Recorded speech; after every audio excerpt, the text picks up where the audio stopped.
Algumas empresas procuram uma solução mágica para trazer inovação ao seu negócio. Algumas empresas acreditam que o segredo do sucesso está na tecnologia.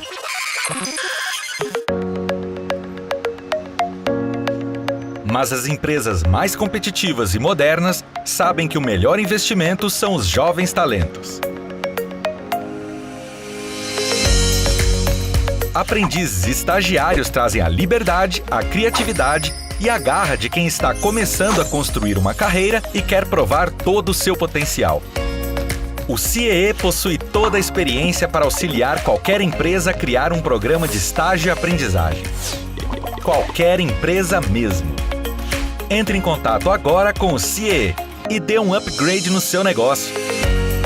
CIEE, transformando vidas, construindo o futuro.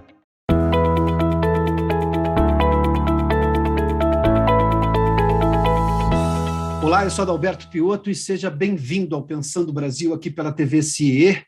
Meu convidado hoje a pensar o Brasil é Álvaro Lima, economista, diretor de pesquisa da Agência de Planejamento e Desenvolvimento da Prefeitura da cidade de Boston, nos Estados Unidos. Álvaro, seja bem-vindo ao Pensando Brasil. Prazer muito grande estar com você. Álvaro, diante de toda essa sua experiência, aliás, há quanto tempo você já mora nos Estados Unidos? Moro nos Estados Unidos há 35 anos agora, faz esse ano. Há muito tempo, mais do que devia. 35 anos é uma vida, convenhamos, hein? Sim. Álvaro, vamos lá. Levando-se em conta todos os estereótipos que o mundo tem de nós brasileiros, alguns que são absolutamente exagerados, outros que nós até ajudamos a reforçar, mas levando também-se em conta que os brasileiros estão como nunca estiveram, inseridos nas sociedades destes países, participantes da economia desses países, da economia ativa, que imagem os brasileiros hoje residentes no exterior passam o mundo sobre nós, sobre a sociedade brasileira, sobre o país? Eu penso que a imagem que o brasileiro imigrante tem é muito positiva, pelo menos nos Estados Unidos. É uma imagem de pessoas trabalhadoras que imigram para ter uma vida melhor, para participar, para promover uma vida melhor para os seus filhos. E a imagem do Brasil tem sido bastante positiva. Os últimos anos deste governo brasileiro tem sido bastante complicado explicar o que acontece no Brasil e tem prejudicado um pouco a imagem do Brasil. Hoje você é abordado nas ruas dos Estados Unidos, eu moro em Boston, para você explicar o que está acontecendo com a Amazônia, o que está acontecendo com a crise da Covid no Brasil, não que nos Estados Unidos seja melhor até recentemente, mas é uma imagem menos positiva do que era antes. Mas tem sempre um apreço muito grande pelo Brasil, pelo brasileiro, e isso é um fator que facilita a integração do brasileiro no exterior, é esse carinho e essa imagem pelo Brasil. Às vezes fantasiosas, às vezes com problemas, porque existe muito a sexualização da mulher brasileira, principalmente em regiões como Los Angeles, mas é sempre é muito mais aberto do que outros países da América Latina. Essa tem sido minha experiência com a integração brasileira e facilita muito a integração do brasileiro nesses países. Álvaro, e onde trabalham os brasileiros? Você ocupa um cargo que até muito pouco tempo atrás não se poderia chamar de comum, um brasileiro que trabalha para uma administração pública dentro dos Estados Unidos. Eu me lembro que em visitas profissionais aos Estados Unidos eu via, obviamente, muitos outros latinos de outros países latino-americanos, mas não brasileiros. Eu confesso a você que talvez você seja o primeiro brasileiro que eu conheço que trabalha dentro de uma prefeitura. Mas vi, por exemplo, mexicanos ou americanos de origem mexicana, dada, obviamente, a singularidade que tem a imigração mexicana dentro dos Estados Unidos, por todas as razões, pelas divisas, pelas fronteiras terrestres, enfim, pela história dos estados que eram mexicanos depois se tornaram americanos, mas, enfim. Onde estão esses brasileiros dentro da economia americana? Porque quando a gente faz menção a movimentos migratórios brasileiros para os Estados Unidos, Eu estava conversando com você antes dessa entrevista começar, eu me formei em 1994, e lá os anos 80 eram muito vizinhos, né? Então você falava muito da fuga de cérebros brasileiros diante da crise econômica, da recessão dos anos 80, que foi extremamente pesada, começada lá no final dos anos 70, embora nós tenhamos tido um crescimento gigantesco antes, mas depois tivemos uma recessão pesada, e aí muitas cabeças pensantes, gente bem formada no Brasil, obviamente desiludida, foi buscar a vida fora do país. O que é compreensível por vários pontos de vista, porque nós somos um país de imigrantes também, nós só fomos formados porque muitos imigrantes, talvez desiludidos com a sua terra natal, vieram para o Brasil fazer a América no Brasil. Mas onde estão esses brasileiros dentro da economia americana? A maior parte da imigração brasileira, da primeira imigração brasileira, o primeiro fluxo foi uma imigração de trabalhadores brasileiros, a maior parte da região de Governador Valadares, dessa região de Valadares, e eles se integraram na economia americana como trabalhadores, no setor de serviço, de turismo, no landscaping, serviços domésticos. Hoje os brasileiros têm muita concentração nessa indústria. Mais recentemente, você tem uma imigração mais de classe média para os Estados Unidos, principalmente ali para a Flórida, onde existe hoje vários brasileiros de classe média que migram para a Flórida, abrem negócios ou vivem nesse vai e vem de maior parte de São Paulo, Rio para a Flórida. E dessa imigração dos profissionais dos anos 80 e, infelizmente, dos profissionais que foram estudantes do Ciências Sem Fronteiras, eles não conseguem se integrar nas profissões que têm por causa da questão do visto, que nunca foi resolvido. Não tem um acordo entre o Brasil e os Estados Unidos em que você possa imigrar como profissional. É mais fácil, por exemplo, você fazer isso com o Canadá, onde o processo de imigração é um processo aberto para profissionais. Você aplica para imigrar para o Canadá como profissional. Para os Estados Unidos, você vai, mas você não tem o permite de trabalho, então você não pode trabalhar como profissional, o que é um problema muito grande, porque as pessoas, elas se frustram bastante. A outra é uma perda não só para o indivíduo que imigrou, mas também uma perda para a economia brasileira e para a economia imigrante, da economia americana, porque o cérebro imigra, mas não consegue funcionar, porque não existe um visto de trabalho. E isso tem sido um problema muito grande, que nós temos feito várias gestões junto ao governo brasileiro, junto a organizações internacionais, que é você reconhecer que a ideia dessa imigração em que você sai de um país para o outro, e aí é sua responsabilidade, a integração é uma perda muito grande e mesmo irresponsável, porque as pessoas sofrem muito nesse processo, as famílias, e você cria uma subclasse que não consegue se integrar profissionalmente. Hoje você tem vários brasileiros como eu que conseguiram se integrar, mas a boa parte foi como estudante ou passou 15, 20 anos e depois conseguiu um visto de trabalho, mas tem sido uma realidade bastante difícil e nesse momento agora, nos últimos 4 anos, com a administração do Trump, se tornou quase impossível você se integrar à economia americana na profissão que você tem. Você fez menção a um aspecto que chama bastante atenção. Quando eu tenho uma fuga de um cérebro brasileiro ou de qualquer outro lugar do mundo que vai para os Estados Unidos e os Estados Unidos criam dificuldade para esse profissional, por exemplo, formado em medicina, formado em engenharia, formado em biologia, e ele não consegue ser este profissional no país para onde ele foi morar, eu tenho uma dupla perda de cérebro, porque o país que perdeu, obviamente, não tem o benefício de ter aquele profissional, e o país que recebeu esse profissional também não vai receber o benefício de tê-lo lá. Dentro dessa lógica de um crescimento global, pensando, obviamente, dentro da lógica da humanização, melhor dizendo, é uma perda de energia gigantesca. O planeta está precisando de boas ideias, e de boas ideias venham elas de onde vierem, não é? É isso, e é uma perda de esforço da população. Eu fiz uma pesquisa, está no meu site, mostrando numa discussão que existia nos Estados Unidos de que os imigrantes tiravam mais da economia do que eles davam, porque os filhos vão para a escola, e dependendo se era um economista mais liberal, mais conservador, essa era uma discussão de milhões de dólares a mais ou a menos da contribuição dos imigrantes.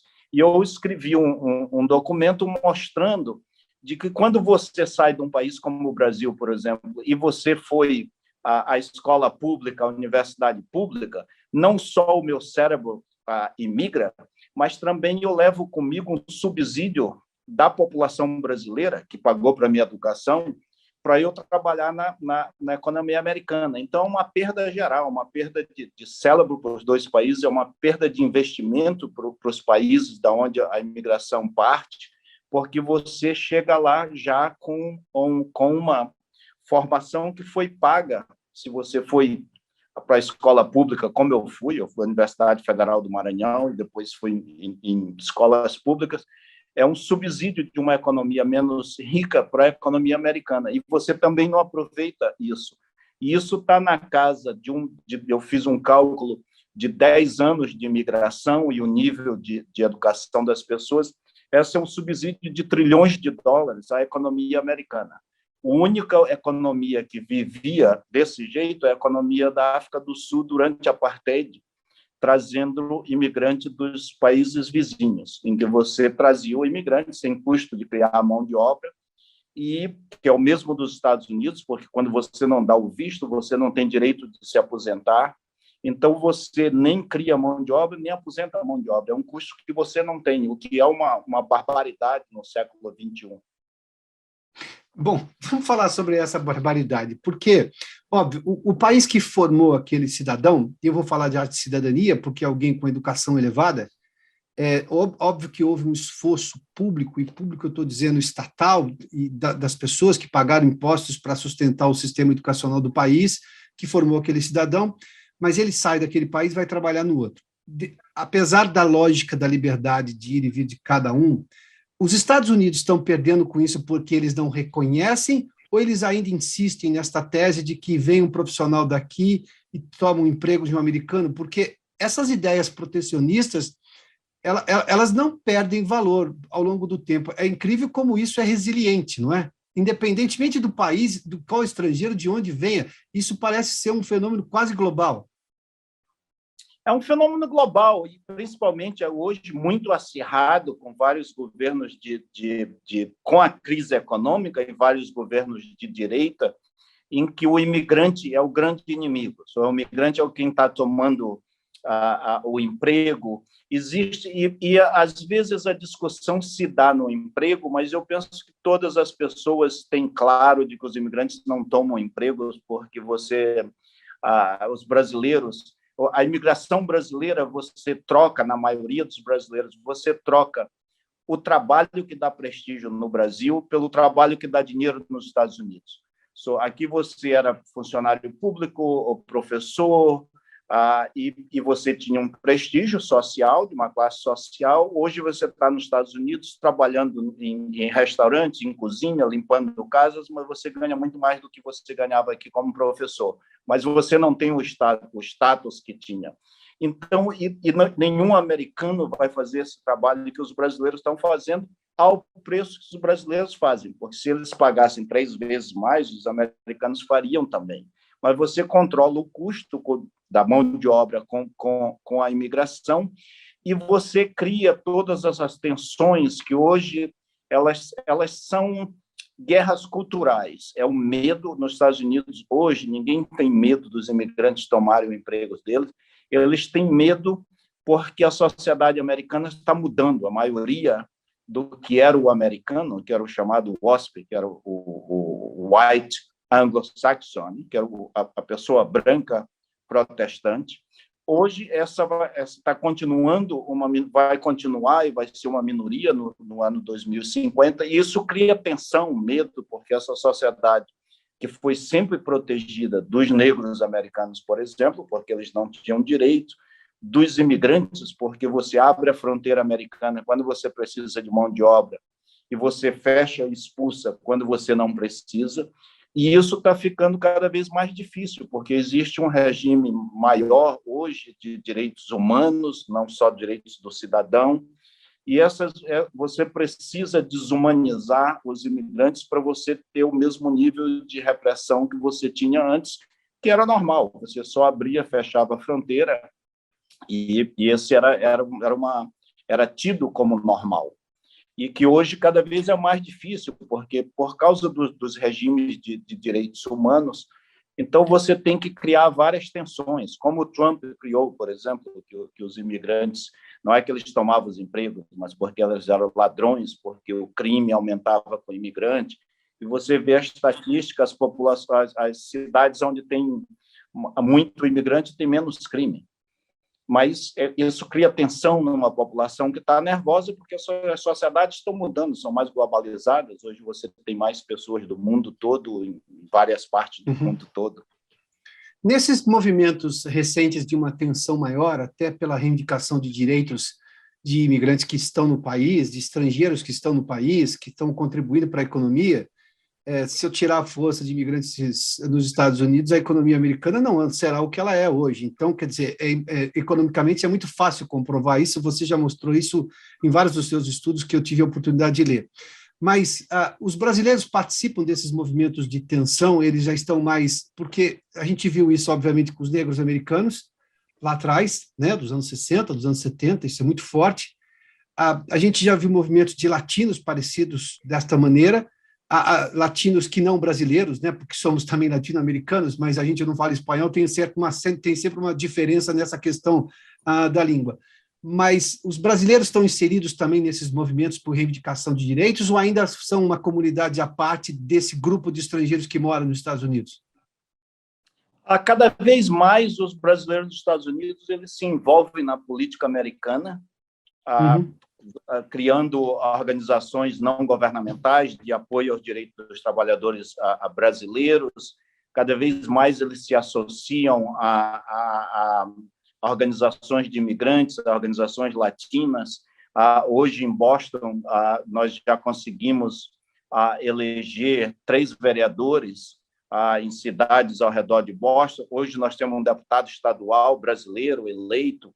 Então, cada vez mais os brasileiros aprendem a política americana, participam da política americana e, ao mesmo tempo, criam forças que defendem a comunidade brasileira, em aliança com a comunidade negra americana, que é muito forte, que tem uma experiência política muito grande, desde os direitos civis, e já de anos e anos na política, mas também em aliança com outras organizações imigrantes, com outras organizações de latinos, e isso tem sido um progresso grande nos últimos 5 ou 7 anos, em que a comunidade brasileira ela começa ela atinge um novo patamar na integração, que é a integração política, que é a mais difícil de todas, porque você se integra primeiro economicamente para conseguir sobreviver, e depois socialmente, porque você aprende a língua,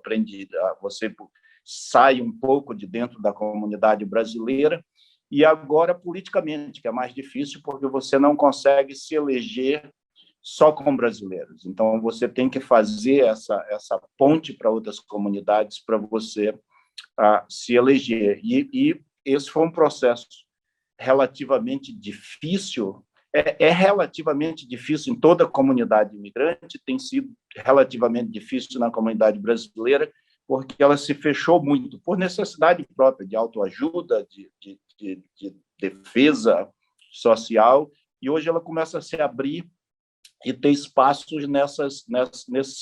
ocupar esses espaços políticos que necessariamente precisam de pontes para outras comunidades. Álvaro, em que medida esses brasileiros que estão inseridos na economia, óbvio que os que estão há mais tempo têm chance de estarem em postos mais altos, seja nas empresas ou em qualquer outro lugar na economia americana, mas o quanto que eles podem influenciar dentro do que você tem levantado nesta abertura cada vez maior, até porque há uma necessidade brasileira de se abrir ao capital estrangeiro, de conseguir, obviamente, investimentos, enfim, de qualquer tipo de relação internacional, o quanto que esses brasileiros podem influenciar? Eu lhe faço essa pergunta porque eu me lembro que em 2004, numa viagem a trabalho como jornalista, eu fui a vários órgãos americanos do governo federal americano em Washington, e eu conversei com vários latinos mexicanos, e eles faziam menção o quanto que eles tentavam mudar a cabeça do governo americano em relação à relação dos Estados Unidos com o México. Embora eles fossem americanos ou naturalizados, enfim, eles tinham toda a condição legal de serem funcionários do governo americano, enfim, essas coisas todas, mas eles conheciam o outro lado, obviamente, por serem mexicanos ou por serem descendentes de mexicanos. Eu estou falando especificamente de mexicano porque era o grupo com quem eu mais conversei. Como que os brasileiros podem interferir nisso, seja numa mudança de visão sobre o país, seja na facilitação de entender que o Brasil funciona assim, é desse jeito que as coisas dão certo lá? Tem esse potencial ou ele ainda está, digamos, em gestação? Tem um potencial grande e nós fizemos um progresso muito grande nos últimos 5 anos. Hoje nós temos um escritório em Washington que chama Brasil Office, que trabalha diretamente junto ao Congresso americano, fazendo lobby, não só para a questão dos imigrantes brasileiros, mas também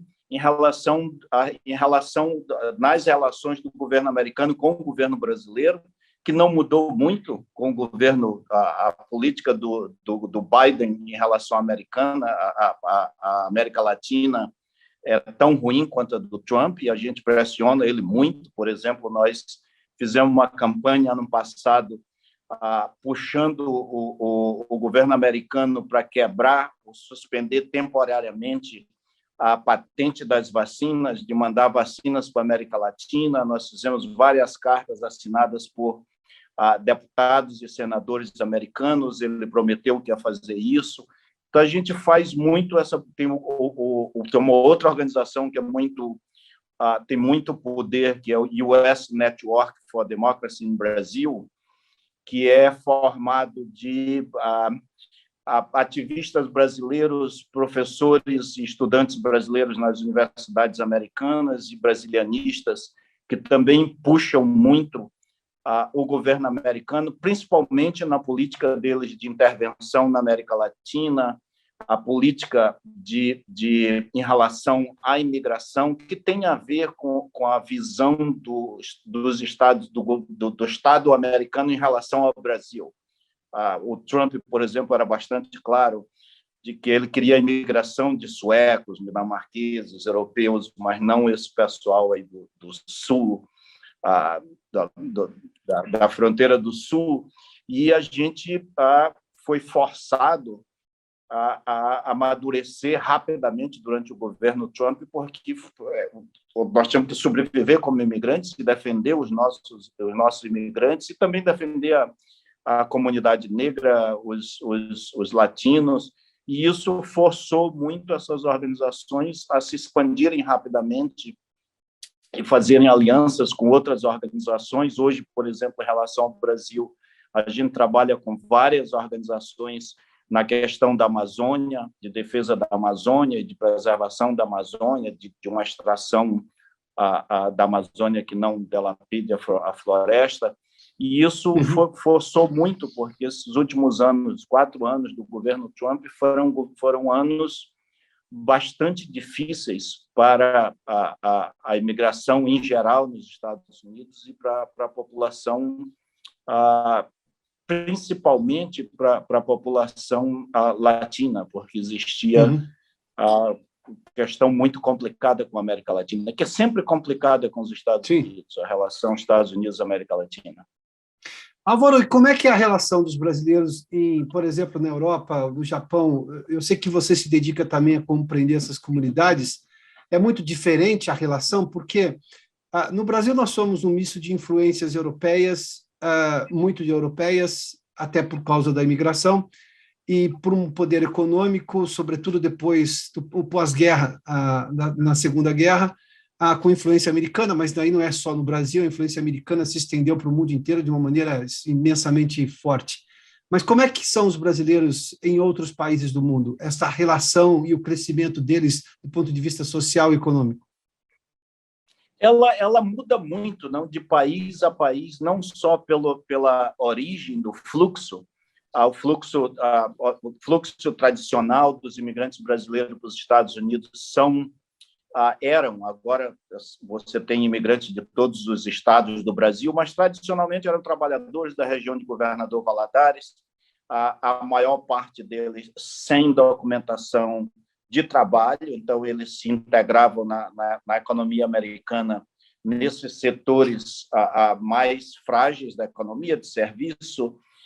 No Japão foi diferente, porque existia um acordo e a imigração dos brasileiros para o Japão foi a imigração com contratos de trabalho. Então, você tinha, por exemplo, se você vê os jornais, se você lê os jornais brasileiros no Japão, e compara com os jornaizinhos brasileiros dos Estados Unidos, nos Estados Unidos a questão é toda a imigração.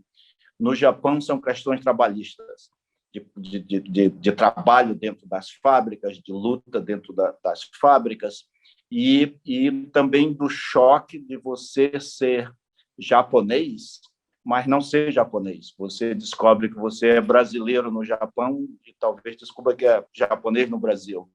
Mas tem toda uma integração diferente, com um nível educacional maior e com integração no setor industrial do Japão, no setor não agricultural ou de serviço, mas mais industrial. Nos outros países da Europa, onde existe uma migração grande brasileira, você tem a Itália, que é muito diferente, porque tem muito brasileiro e é muito difícil ter estatísticas, porque tem brasileiros com dupla nacionalidade, brasileiros e italianos. A mesma coisa acontece com os brasileiros em Portugal, Espanha. Mas em Portugal você tem hoje um fluxo muito grande de brasileiros. Tiveram alguns acordos durante o governo do Lula, em que o governo português e o governo brasileiro acordaram em dar cidadania para alguns brasileiros e alguns portugueses no Brasil. Isso facilitou um pouco, mas a dinâmica em Portugal é diferente, é uma dinâmica de anos, não histórica, e na Espanha tem sido mais ou menos fácil. Hoje tem, com muita luta, hoje tem uma deputada brasileira em Barcelona que faz um papel muito grande e lutou muito, mas é sempre um misto do que é o fluxo que sai e aonde você se integra, e as leis de integração, as leis de proteção aos imigrantes. A luta é mais ou menos a mesma, mas bastante diferente por causa das culturas, do nível de educação. Em geral, os brasileiros, comparados com os outros latino-americanos, eles têm uma facilidade maior de integração por dois motivos. Isso é uma especulação minha. Uma, porque eles vêm da cidade, eles não precisam aprender a cidade, que, diferentemente da maior parte da imigração latino-americana, ela vem do campo. Então, você tem que aprender a cidade. A outra, que é especulação mesmo, é que eu acho que os brasileiros, nas várias crises econômicas do Brasil, de inflação, com certeza os imigrantes da primeira leva, você aprendeu a se virar dentro da cidade. Então, eles já chegam lá, eles sabem como viver na inflação de 1000%, na crise de hoje, de amanhã. Então, eles têm uma flexibilidade muito maior de se reinventarem do que os outros imigrantes. E você vê as pessoas... No meu site, eu tenho quase 200 histórias de brasileiros nos Estados Unidos. Então, você vê a pessoa que chegou e fez o curso lá do Ronald McDonald, e o Ronald McDonald aniversário de criança, o outro que virou artista, o outro que é a baiana que vende acarajé. Então, existe essa a criatividade, que eu penso que é muito do nosso povo, mas também existe o aprender a se virar no espaço urbano. Sabe, Álvaro, é uma história que é muito boa, que as multinacionais mandavam executivos para o Brasil para eles serem treinados com essa realidade de economia cheia de solavancos, com inflação, e se eles fossem bem-sucedidos aqui com as dificuldades que tínhamos nos anos 80, nos anos 90, eles seriam bem-sucedidos em qualquer lugar do mundo. Ou seja, eu acho que houve uma troca em relação a isso, e esse é um fato, inclusive. Eu vou lhe fazer uma rápida última pergunta. Eu comecei lhe perguntando nesta entrevista aqui, que imagem os brasileiros que hoje residem no exterior passam ao mundo, de quem somos nós como nação. Uma última pergunta: os brasileiros, eles se atualizam em relação ao país? Claro que eu tenho hoje uma facilidade gigantesca pela tecnologia, né? Vídeos do YouTube, você pode assistir canais brasileiros no exterior, enfim, você tem acesso aos jornais, a internet permitiu tudo isso. Mas eu lhe conto isso porque uma vez eu fui convidado para assistir lá um debate entre alunos brasileiros e brasilianistas dentro da Universidade de Columbia, em Nova York, e eu fiquei assustado com o nível de desinformação dos próprios estudantes brasileiros que estavam lá já há anos, porque estavam fazendo pós-graduação, graduação, ou seja, moravam lá. E, óbvio, aquela imagem de brasilianistas que às vezes é muito arraigada no passado. Eu, que era o jornalista do dia a dia, eu falei, eles estavam, os que defendiam o impeachment, os que eram contra o impeachment, ainda era o governo de Dilma Rousseff, nenhum deles levava em conta as consequências socioeconômicas imediatas, porque, óbvio, é uma interrupção de um mandato. Eu não vou nem no mérito se era para ser a favor ou contra, eu só me assustava porque nenhum deles levava em conta qual é o tamanho do sofrimento numa escolha ou na outra que a população vai ter. Porque isso quem vai sentir é quem vive no Brasil. É simples assim. Eu não sei se era uma questão de insensibilidade ou desatualização em relação à realidade brasileira, mas eu confesso que eu fiquei assustado com isso, e isso diminuiu, vou lhe ser sincero aqui, quando eu leio muita coisa que vem de fora, mesmo que sejam brasileiros, eu tenho um pouco mais de cuidado, porque eu falo, preciso primeiro perceber sintomas ali, de que é um conhecedor atualizado sobre a realidade brasileira, porque esse país está em transformação todo dia, todo minuto você vê coisas novas. Esses brasileiros estão atualizados quando eles falam do Brasil bem ou mal, não importa, mas quando defendem o país sobretudo, eles estão atualizados acerca da realidade brasileira, das dores e amores do brasileiro? Eles estão atualizados porque tem a internet, hoje você tem a Globo Internacional, a Band Internacional, eles estão ligados. Como você percebe a realidade brasileira, eu penso que eles estão ligados até demais. Eu acho que é um problema, porque como você está lá solto dessa realidade, então você transporta problemas que não afetam a realidade do imigrante ou das suas famílias, às vezes afeta das suas famílias, mas com certeza não afeta muito dos imigrantes.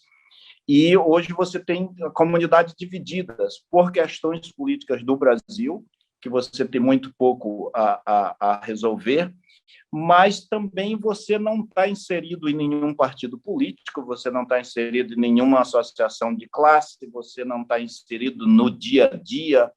Então, às vezes, a discussão se torna um pouco esotérica, porque você não tem âncora em nenhum desses movimentos reais, que se você está no Brasil, mesmo que você não participe de política nenhuma, você é empregado, e essas decisões, esses problemas, você é obrigado a pensar do ponto de vista da vida real, não só da vida ideológica. Eu penso que, às vezes, tem muita informação, mas não tem muita análise das questões da política do Brasil, e principalmente do problema que você levantou, que é do impacto real dessas coisas. Às vezes você fica no fla-flu da política sem levar em consideração de que quem ganhar, ou mesmo um 0-0, afeta pessoas no dia a dia deles, na vida, na escola, no nível de vida, no mundo real. E sempre me lembra Suassuna dos dois Brasis, o Brasil oficial e o Brasil real. E às vezes a gente fica na discussão do Brasil oficial e se esquece que o Brasil real é a pessoa que vai perder a casa, que vai perder o trabalho, que vai passar fome, do desemprego, e às vezes essa é uma preocupação que a gente tenta sempre levar a discussão para esse lado. E como é que nós, como imigrantes, podemos nos inserir positivamente nessas discussões? Outra coisa que eu acho bastante importante, quando você perguntou se hoje a gente está inserido nessas questões, uma das coisas que a gente está começando a trabalhar muito perto é uma ligação entre os imigrantes brasileiros e os imigrantes no Brasil. Hoje, cada vez mais, eu penso que é mais importante, e eu começo a puxar isso muito, a tentar escrever, que é a ligação nossa, como que nós nos ligamos com os imigrantes aqui no Brasil, como é que nós podemos ajudar, como é que podemos... A gente luta muito pela a mudança de legislações no Brasil para os imigrados brasileiros, mas cada vez mais essa é uma moeda de duas faces, ou nós vamos terminar tendo a questão americana, que qualquer americano, a primeira coisa que ele encontra um imigrante é dizer que os Estados Unidos é um país de imigrante. O problema é que eles adoram o imigrante do passado e odeiam o do presente.